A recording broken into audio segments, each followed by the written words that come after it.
हरे कृष्णा। देखिए, आज मैं आप सभी को बताऊंगी परवर्तनी एकादशी क्यों मनाते हैं। और इस बार जो एकादशी होने जा रही है वो होने जा रही है परवर्तनी एकादशी। और मान्यता के अनुसार इस परवर्तनी एकादशी पर भगवान विष्णु करवट बदलते हैं। तो भगवान विष्णु क्यों बदलते हैं करवट, तो इस वीडियो में आप सभी को यही बताने वाली हूँ कि एकादशी कब हो रही है, कौन सी एकादशी हो रही है, और भगवान विष्णु अगर करवट बदलते हैं तो क्यों बदलते हैं करवट, इसकी क्या महत्व है। तो ये सब कुछ इस वीडियो में मैं आप सभी को बताने जा रही हूँ। सो प्लीज़ ध्यान से मन लगाकर सुने। भाद्रपद मास के शुक्ल पक्ष की एकादशी तिथि को परवर्तनी एकादशी मनाई जाती है और इस दिन भगवान विष्णु शयन काल के दौरान करवट बदलते हैं। मान्यता है कि इस दिन भगवान विष्णु और देवी लक्ष्मी की पूजा करने से धन संपत्ति की प्राप्ति होती है और सभी पापों से हमें मुक्ति मिलती है। क्योंकि भगवान विष्णु का ये व्रत, एकादशी व्रत, भगवान विष्णु को समर्पित है। तो आइए जानते हैं पंडित सच्चिदानंद त्रिपाठी से जानते हैं कि इस साल परवर्तनी एकादशी कब है और इस दिन भगवान विष्णु करवट क्यों बदलते हैं। तो जानेंगे। पंडित सच्चिदानंद त्रिपाठी के अनुसार परवर्तनी एकादशी पर भगवान विष्णु शयन काल में करवट बदलते हैं, इसीलिए इसे परवर्तनी एकादशी के नाम से जाना जाता है। इस दिन श्री हरि की पूजा करने से भगवान विष्णु की विशेष कृपा बनी रहती है और परवर्तनी एकादशी का व्रत 14 सितंबर को रखा जाएगा।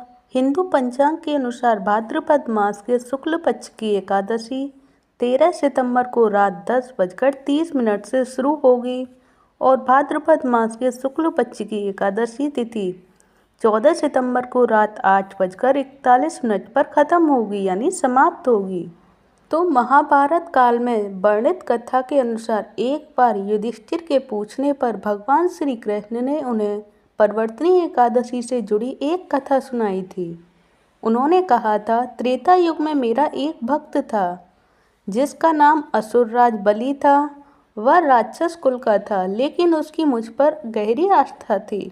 और श्री कृष्ण ने बताया कि वह प्रतिदिन पूजा पाठ करता था और यज्ञों के माध्यम से ब्राह्मणों को दान देता था।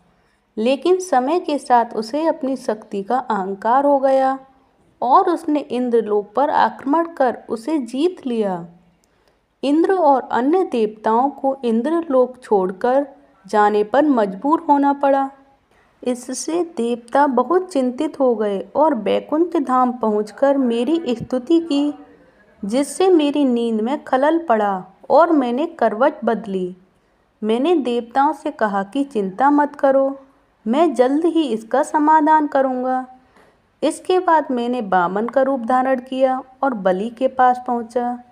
मैंने उसे 3 पग जमीन मांगी और वह तुरंत तैयार हो गया। फिर मैंने एक पग में धरती और दूसरे पग में स्वर्ग माप लिया। मैंने बलि से तीसरे पग के लिए जगह मांगी तो उसने अपना सिर आगे कर दिया। मैंने अपना कदम उसके सिर पर रख दिया और वह पाताल लोक चला गया। श्री कृष्ण ने बताया कि इसके अलावा बलि की भक्ति से प्रसन्न होकर मैंने उसे पाताल लोक का राजा बना दिया। इस तरह मैंने देवताओं को उनका इंद्रलोक वापस दिलवाया। यह कथा हमें बलि की उदारता और भगवान विष्णु की कृपा याद दिलाती है और इसीलिए परवर्तनी एकादशी मनाई जाती है। इसी दिन से परवर्तनी एकादशी मनाने की प्रथा स्टार्ट हुई।